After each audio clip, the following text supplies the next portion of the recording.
네, 아파트 외벽 붕괴 사고 속보부터 전해드리겠습니다. 어제 광주에 있는 39층 아파트 신축 공사 현장에서 건물의 외벽이 무너지는 사고가 발생했습니다. 현장 작업자 가운데 현재까지 6명이 연락 두절된 상태인데요. 추가 붕괴 우려가 있어서 어제 저녁부터 수색 작업도 중단된 상황입니다. 현장에 나가 있는 취재기자 연결해서 알아보겠습니다. 나현우 기자. 네, 광주광역시 서구 아파트 외벽 붕괴 사고 현장에 나와 있습니다.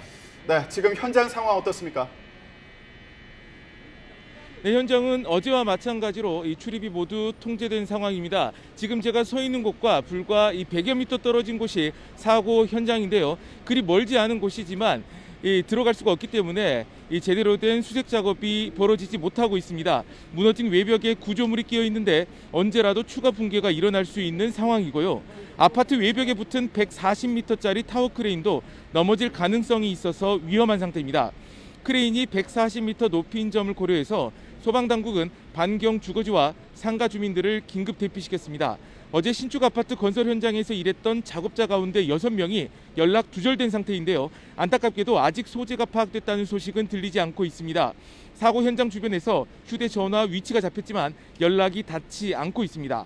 이들은 외벽 등이 무너진 건물 28층에서 31층 사이에서 창호 공사를 했던 것으로 추정됩니다. 특히 안전상 이 건물 내부로 진입하는 게 위험하다고 판단돼 어제 저녁부터 수색 인력도 철수했는데요. 소방당국은 국토안전관리원과 함께 아침부터 드론 2대를 사고 현장에 띄웠습니다.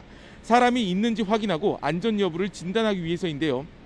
이를 바탕으로 구조인력 투입 여부를 결정할 계획입니다. 또 현장에는 구조견 4마리를 투입해 수색 작업도 이루어지고 있습니다. 네, 정확한 사고 원인을 파악해야 될 텐데요. 조사가 시작됐습니까? 네, 그렇습니다. 우선 이 사고가 난 건 어제 오후 3시 45분쯤입니다.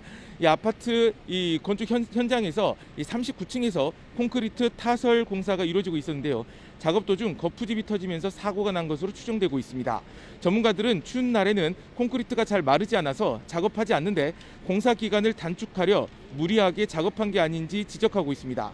이번 붕괴 사고에 대한 경찰 수사가 시작되는데요. 광주경찰청은 경무관인 수사부장을 본부장으로 하는 수사본부를 꾸렸습니다.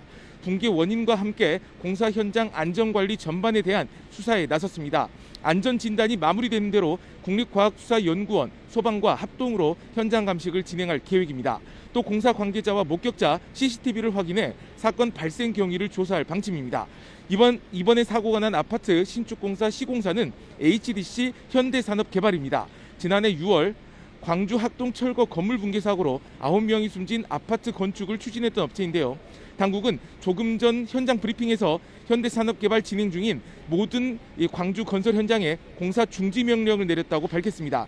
지금까지 광주 아파트 외벽 붕괴 사고 현장에서 YTN 나연호입니다.